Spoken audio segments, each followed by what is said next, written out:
Bonsoir, merci d'être fidèle à Radio Sensation Normandie. Tout ce qui vous intéresse et vous interpelle se trouve ici, dans notre rendez-vous quotidien de 10 minutes. Le MAG, nous y parlons de sujets de société, d'environnement, culture, musique, vie sociale et parfois politique. Aujourd'hui, nous abordons un thème un peu éloigné de notre quotidien, les élections aux chambres de métiers et de l'artisanat, CMA, avec des personnes qui sont fières de leur métier et qui le clament haut et fort, fiers d'être artisans. En plateau, Stéphane Marie, peintre à Conches, tête de liste. Bonsoir. Bonsoir. Premier vice-président sortant, trésorier adjoint de la Chambre régionale de métiers, délégué régional du Conseil de l'artisanat. J'ai tout bon? Pour l'instant, il n'y a pas de souci. Marilyn Wagner, bonsoir. Bonsoir Vincent. Directrice d'une société de dépannage remorquage à Broglie. Oui, Présidente des Prud'hommes de Bernay. tout à fait. Membre de la commission préfectorale des dépanneurs remorqueurs. Oui. Et conseillère municipale de Bernay. Oui. Et aussi avec nous ce soir, Marilyn Louvel, bonsoir. Bonsoir. Professionnelle du pesage, Tout à ça fait. on y reviendra, à Saint-Germain-Village, près de À Pont-de-Mer. Pont-de-Mer. Ok. Membre du conseil d'institut de l'IUT d'Évreux Oui, et administrateur de l'URSSAF de l'Eure. tout à fait. J'ai tout bon? Voilà. Alors avec nous, avec vous, nous parlerons donc des élections CMA. Comment ça marche déjà, première question. Et à quoi ça sert?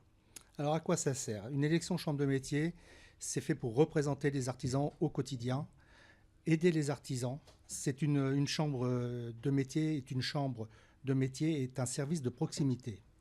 C'est aussi accompagner les entreprises artisanales dans leur nouvel environnement. C'est aussi les défendre dans leur profession.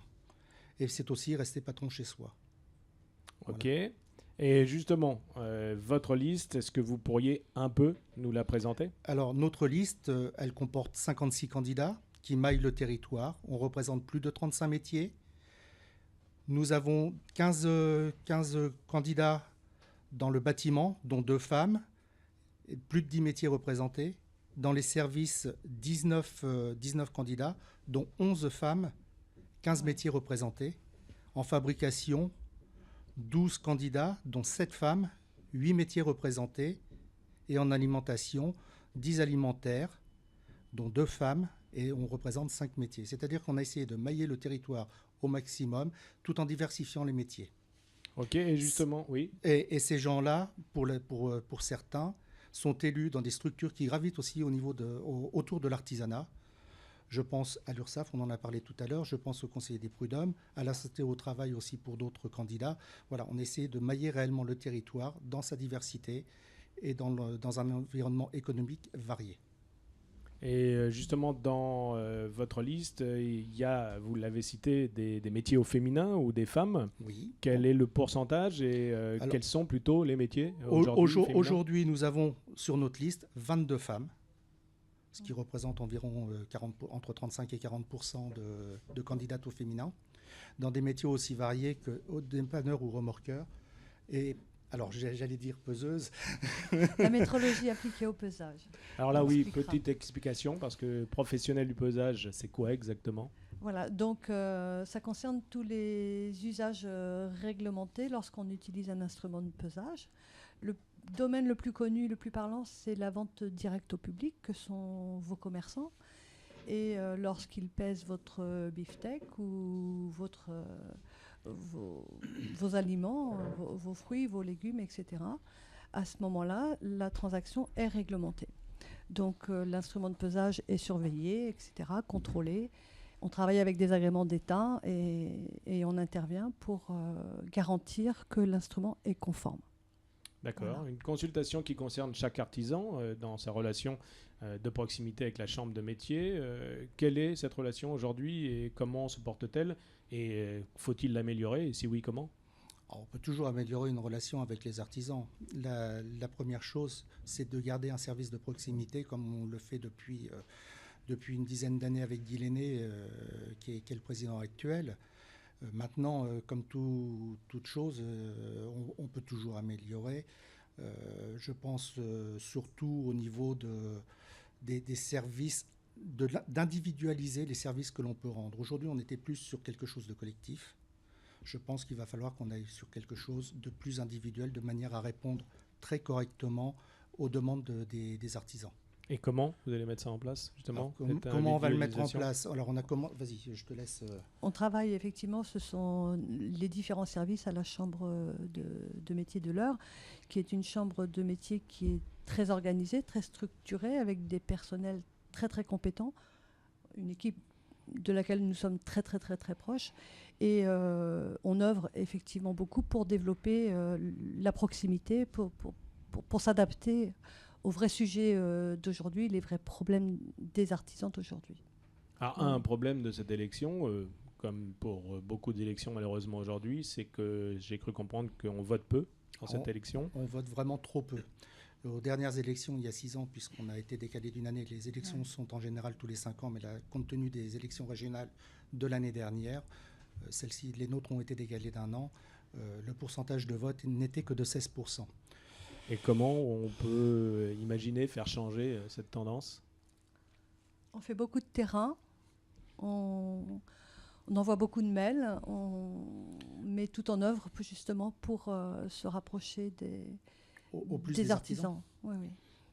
Alors, la liste adverse UPA se dit être la seule organisation qui représente pleinement, exclusivement les entreprises. On va remettre une chose au clair.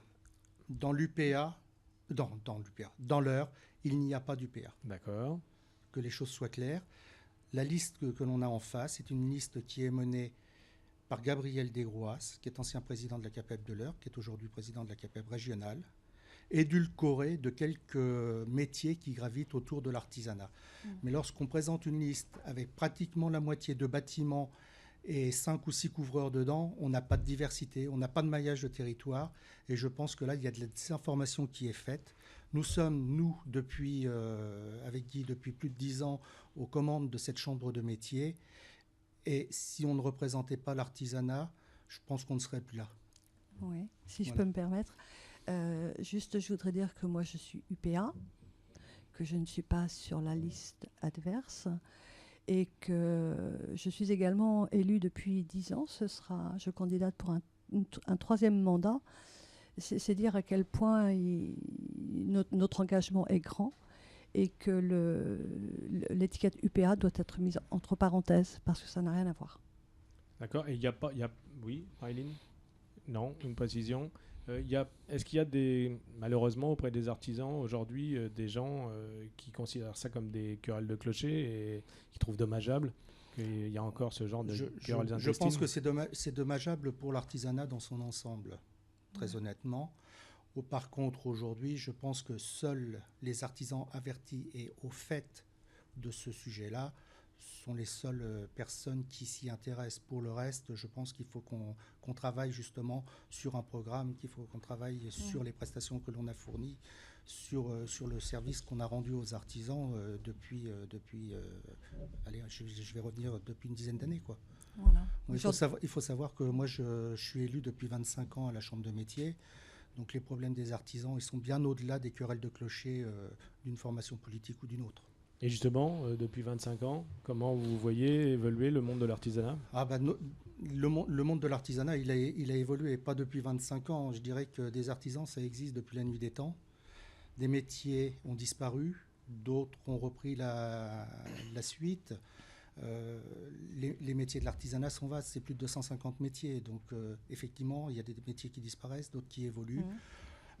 Je pense qu'il faut aider les artisans à aller encore plus loin demain parce que d'autres métiers disparaîtront et d'autres se créeront. Et je pense que c'est là qu'on a tout notre intérêt à jouer. Je pense que passer le cap du numérique pour les artisans, c'est quelque chose d'important. On a mis des formations en place. Donc, alors, tout le monde n'est pas lié au numérique. Mais pour ceux qui le souhaitent, on met en place des formations qui permettent éventuellement d'aller un petit peu plus loin dans le... Oui, tout à fait. Sur ce sujet, je voudrais juste préciser que je fais partie, encore aujourd'hui, du Conseil de la formation en région, puisque nous sommes aussi de fait élus en région, et que ce Conseil de la formation s'occupe uniquement de la formation des chefs d'entreprise, et qu'on est très au fait de ces sujets. Et on adapte les formations par rapport justement aux besoins. Le temps passe malheureusement très vite. On va se retrouver dans quelques jours pour parler encore avec vous. Marilyn, une précision sur vous, votre appartenance au métier de l'artisanat et comment vous voyez ça en tant que professionnel, vous? Mais écoutez, moi je suis chef d'entreprise donc d'une entreprise qui fait du dépannage remorquage, qui fait de la réparation mécanique poids lourds et de bus et autocars. Je suis fière d'être artisan. Je dis que l'artisanat, c'est la première entreprise de France qui emploie un bon nombre de salariés. Qu'aujourd'hui, comme je suis fière de mon équipe, je suis également, et je le redis, très fière d'être artisan parce que je pense que l'artisanat, c'est notre savoir-faire, c'est la reconnaissance de nos compétences. Et je forme tous les ans des apprentis, soit en carrosserie, soit en mécanique. Et même cette année, j'ai pris en alternance en administratif parce que je pense que c'est eux le demain. Et donc l'artisanat, vous, au féminin, vous y croyez plus que plus? Ah ben moi, j'y crois plus que plus parce que j'évolue dans un monde d'hommes. J'ai 28 employés. Sur les 28 employés, j'ai 4 assistantes. Et le reste, ce ne sont que des hommes. Et je m'y sens bien.